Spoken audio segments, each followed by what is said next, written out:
This is the Breitspurbahn, an enormous train, 6 meters wide, 7 meters high. Inside, it is incredibly luxurious and heavily armed. Hidden under a dome is an anti-aircraft installation. There are countless weapons on board and cabins filled with soldiers. The train was the brainchild of none other than Adolf Hitler. It was his personal favorite toy. While many of his megalomaniac projects were cancelled as the war progressed, he tried to force this one into existence until his end, because it was central to the Nazis' plans for world domination.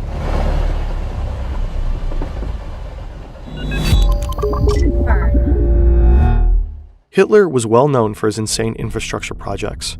The German stadium was to be built in Nuremberg alongside the Congress Hall and the Zeppelin Field, with space for 400,000 people. It would have been the largest arena in the world. The Elbe High Bridge in Hamburg would have dwarfed the Golden Gate Bridge. These and many other projects were scrapped when the Nazis started losing World War II, but the Breitspurbahn was different. It was considered one of Hitler's favorite projects. In 1941, it was given top priority. Hitler personally demanded that all forces necessary be deployed to realize it. Although steel was already extremely scarce at the time, his project was granted 84,000 tons. We actually found the original plans for Hitler's monster train. The German historian Anton Joachim Stahler collected from several archives and published them in this book. Although the entire German industry was geared towards warfare, the Nazi leadership commissioned the same companies to develop the Breitspurbahn. Over 100 designs for locomotives and wagons were submitted. The distance between rails is called the track gauge. Even back then, the standard gauge of 1,435 millimeters was already widespread all over the world, with small deviations in some countries. Hitler originally wanted a 4-meter wide gauge for his train. After a lot of back and forth, he was finally persuaded to settle for 3 meters. The train itself was massive too, 6 meters wide and 7 meters tall. The length was up to 420 meters for the passenger trains and over a kilometer for freight traffic. A double-decker, as demanded by the Führer. Today's trains almost seem puny in comparison. Inside, the Breitspurbahn was supposed to be packed with luxury. The first class was located on the upper deck for better views. Here you had the most space, a lush interior with coat racks and comfy armrests.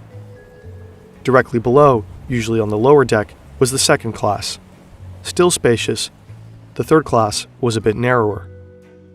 Additionally, there were countless communal areas. You could sip wine, smoke, and lounge on sofas in a bar. Similar setups, just without the bar, were found in a reading and socializing area. The planned dining car was particularly impressive. In the drafts, it was paneled with natural wood, adorned with gold and had chandeliers hanging from the ceiling. It was supposed to be the only single-decker car, with ceilings so high you wouldn't feel like you were on a train. Besides this main hall, there were additional restaurants and breakfast rooms planned. The train was also to feature a cinema for almost 200 people. A smaller stage should host lectures and performances. The train was meant to travel far, so the plans included sleeping cars. In first class, after a spacious reception area, wealthy Nazis would find roomy sleeping compartments, with sofas, armchairs, a vanity table, and a large window with an outside view. The first class rooms were also supposed to have their own toilet, sink, and shower. The smaller bedrooms in second class only had a sink. Nevertheless, all passengers could freshen up in the bath car. It was supposed to host 4 bathtubs and 20 showers. Additionally, there were layouts for ladies' and gentlemen's hairdressing salons, so the undercut wouldn't suffer during the journey. Also, there were storage and staff rooms. A pastry shop would supply guests with snacks, fresh cakes, and all kinds of drinks. Another highlight was planned at the very end of the train, a fully glazed viewing platform. At this point, we wish we had a smooth bridge to today's sponsor, but that's pretty tough with this topic. They're a cool company though, and this is how we finance making these videos, so please hang on. Holzkern makes fantastic fashion accessories featuring natural materials such as wood and marble. They only use FSC certified or residual wood from the furniture industry. Holzkern has a collection of over 1,000 items to choose from.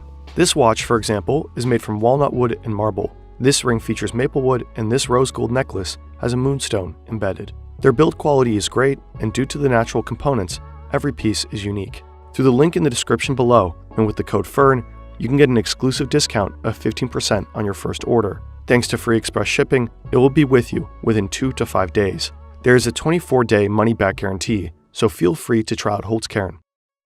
While the planned first and second class carriages could only accommodate about 200 passengers, there were more than twice as many seats in third class. They could have easily fit over 500 seats in third class, but with the Breitspurbahn, they wanted to ensure a comfortable journey for everyone. Well, not everyone. These are designs for the so-called Eastern worker carriages. There were no seats, only benches for 8 travelers per compartment. These work slaves were supposed to sit on the benches during the day and sleep on them at night. This provided space for a total of 480 work slaves. They did not have access to the rest of the train. Their food was supposed to be cooked in a large kitchen next door, pushed through the train in buckets, and then distributed at a canteen. Let's zoom out at this point. What did Hitler aim to achieve with the Breitspurbahn? Why did he prioritize it so much? On March 24, 1942, Hitler had lunch with his state secretary Hermann Esser and the architect Hermann Giesler in Munich. There he explained, "Just as we need a fast connection to Constantinople, now Istanbul, we need a fast connection between Upper Silesia and the Donets Basin. We need trains that can travel at 200 kilometers per hour. We need to build wider carriages, preferably 2-story from the outset. The upper floor in particular must offer a good view. It must also be possible to use the tracks for double-track freight traffic. Only in this way will it be possible to develop the eastern region, especially economically, in line with our plans. Even if the implementation of this railroad program naturally involves a wealth of difficulties, we must not let this deter us." The Breitspurbahn was key in Hitler's plans to conquer the world. He aimed to replace maritime shipping with trains. His broad-gauge rail network was supposed to stretch across the entire European continent and beyond. There were discussions about a route from the Mediterranean at Gibraltar through Spain, Marseille, the Rhone Valley, to Munich. Here, a huge junction station was supposed to be built. From there, it would head south to Rome, or eastward through Vienna to Budapest, Belgrade, Bucharest, and then to Istanbul. Another route was supposed to run from Brest through Paris, the Ruhr area, to Berlin. From the German capital, Breitspur trains should have gone through Poland and Belarus directly to Moscow.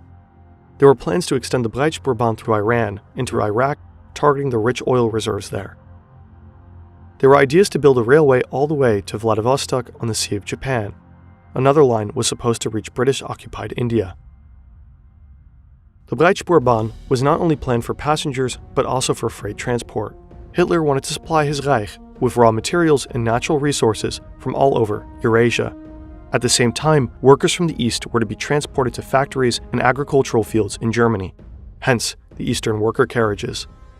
In the other direction, Germans should have spread across half the world by train. It was intended as a tool to mass colonize. As such, the Breitspurbahn was heavily armed, in case they would meet local resistance.